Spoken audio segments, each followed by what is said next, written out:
नेत्रा बाळा, का हट्ट करतेस? ऐक ना ग माझं. आजवर तुला कुठल्याही गोष्टीसाठी मी नाही म्हटलंय का? फक्त ही गोष्ट तू आमच्या मनासारखी. ती बाई वाईट आहे हे स्वीकार आणि तिला घराबाहेर काढ. तुम्हालाही माहिती आहे की कोणतीही व्यक्ती अशी वाईट नसते, परिस्थिती वाईट असते. बाबूशीला गावकऱ्यांना सुद्धा माझ्या बाबतीत हेच वाटायचं ना की मी वाईट आहे. सगळे मला अपशकुनी म्हणायचे, काळ्या जिभेशी म्हणायचे. सगळ्यांचं हेच म्हणणं होतं की मला गावाबाहेर काढलं पाहिजे. पण मग तुम्ही आलात, तुम्ही माझ्यावर विश्वास ठेवलात, मला इथे घेऊन आलात. बाबा, माझ्या बाबतीत गावात जे घडलं ना ते आणखीन कोणाबरोबर कधीच घडायला नको असं मला वाटतं. आणि आज गावातली परिस्थिती बदलली आहे ना. गावकऱ्यांनी ईशा आणि रिमासाठी वस्त्र पाठवली, त्यांना आशीर्वाद दिले. त्यांच्यात बदल झाला ना. आणि हे सगळं कशामुळे झालं? कारण मध्ये तेवढा वेळ गेला. मला वाटतं की आपण सुद्धा वेळ द्यायला पाहिजे.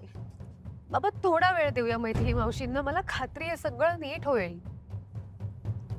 नेत्रा, आणि तुम्ही म्हणताय तसं समजा उद्या काही संकट आलंच, मला नाही वाटत तसं काय होईल. माझा पूर्ण विश्वास आहे की तसं काही होणार नाही. पण तरीही तसं काही झालंच तर माझ्या लेकींसाठी मी त्या संकटासमोर उभी राहीन, त्यांच्या रक्षणासाठी. मला माहितीच होत तू तुझ्या मुलींसाठी उभी राहणार हे मला माहिती होतं. तुला एक गोष्ट कळते, इंद्राणी कोमात आहेत. त्या कोमातून कधी बाहेर येतील आपल्याला माहिती नाही. एक प्रकारे त्यांच्यावरती मृत्यूची टांगती तलवार आहे. आणि तू विसरलेस का, इंद्राणीची अशी अवस्था त्या मैथिली सेनदुत्तामुळे झाली. उद्या इंद्राणी कोमातून बाहेर आल्यावरती तू त्यांना काय उत्तर देणार आहेस? सांग ना, काय उत्तर देशील? मी नाही, वेळच उत्तर दे.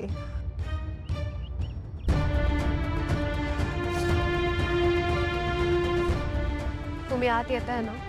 नाही.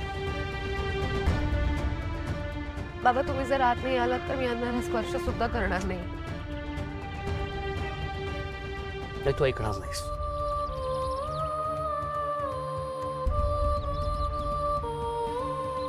ठीक आहे,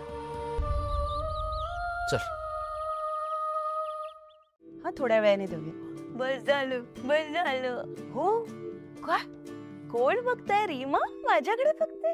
हा, कोण? काय? हच, चला चला, खेळी खेळी करी आता. हो, गाई करायची. शाण्यावली पचापच तू प्यायले. झालं का दूध पिऊन? आता त्यांना ढेकर यायला पाहिजे.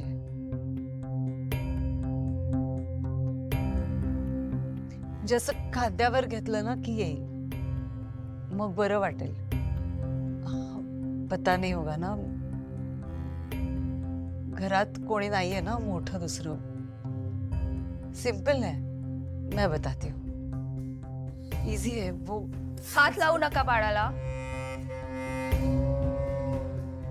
कशाला आला तुम्ही इथे? परत ईशा आणि रीमा जवळ आला ना तर सॉरी. सॉरी काय सॉरी? हे बघा, नेत्राने तुम्हाला इथे ठेवून घेतलंय ना म्हणून. नाहीतर तुम्हाला या घरात राहायचं असेल ना तर फक्त तुमच्या रूम मध्ये राहा. इथे तिथे जायची गरज नाहीये. आणि बाळांजवळ तर अजिबात यायचं नाही. आणि आलात ना तर मी नेत्राचं सुद्धा ऐकणार नाही आणि तुम्हाला घरातून बाहेर काढेन. ना काकू,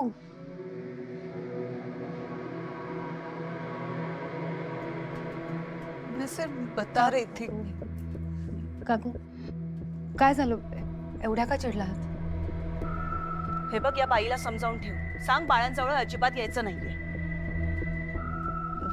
मैं सिर्फ बता रही थी कि मुझे ढेकर तो पूछा था क्या हमने? कशाला आला तिथे? हम हमारा देख लेंगे. ओके? ताई, असं नका ना बोलू. नेत्रा, मी तुला स्पष्टच सांगते, आमची इच्छा नसताना तू या बाईला घरात घेतलंस. याचा अर्थ असा होत नाही की आम्ही हिला स्वीकारलं. काकू, प्लीज एकदा ऐकून घ्या मी काय म्हणते. हे बघ, तुला जे काही समजवायचंय ना तू हिला समजव. ही बाळांजवळ येता कामा नये. आणि या बाईची सावली सुद्धा बाळांवर पडलेली मला चालणार नाही.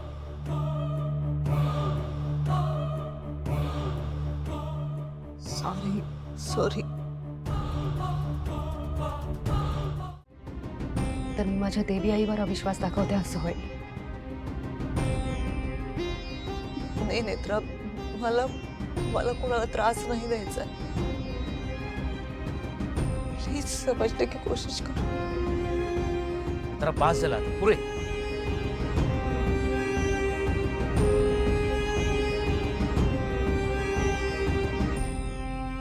मावशी, आजपासून रीमा आणि ईशाची जबाबदारी तुमच्यावर असेल.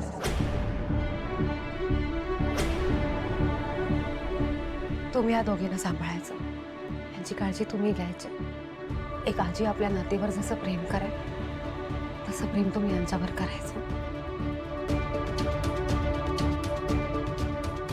माझा पूर्ण विश्वास आहे तुमच्यावर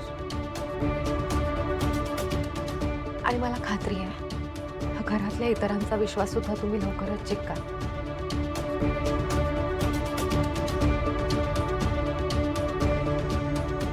बसा.